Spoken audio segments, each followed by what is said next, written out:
of Staff Laura Reese, along with former senior DHS advisor under Alejandro Mayorkas, retired Air Force Lieutenant Colonel Berney Flowers. Colonel Flowers, I'm going to start with you here. You always have such an interesting perspective, particularly considering you were a senior DHS advisor under Alejandro Mayorkas. So I'm always curious to hear what you think. How about this?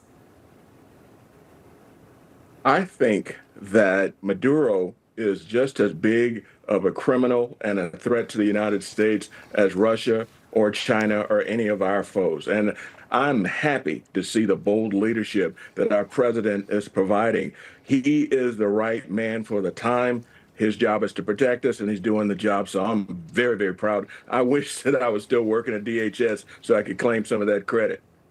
Laura, I've read multiple reports at this point that now that these diplomatic relations with the U.S. and Venezuela have ended, that the Trump administration is drawing up multiple military plans, possibly for escalation here. Do you know anything about that? We don't have details. There's been reports of a secret memo talking about the authority and taking this up to a military and war scale.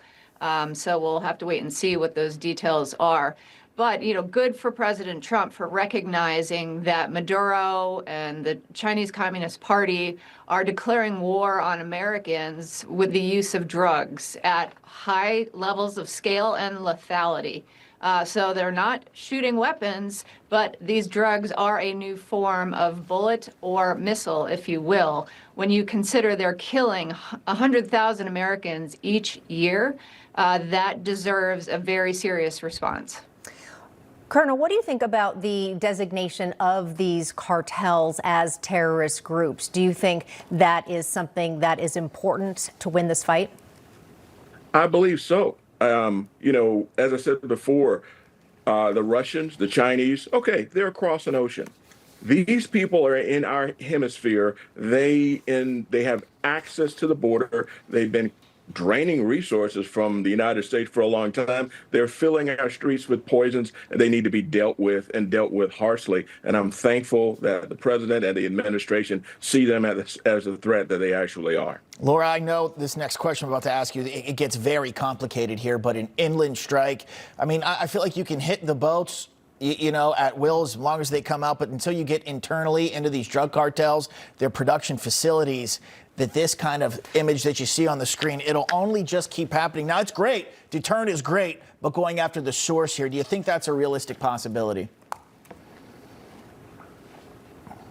Laura? That was true. It is a possibility. I mean, it seems that that is where President Trump is going. The question is, what authority is he pointing to?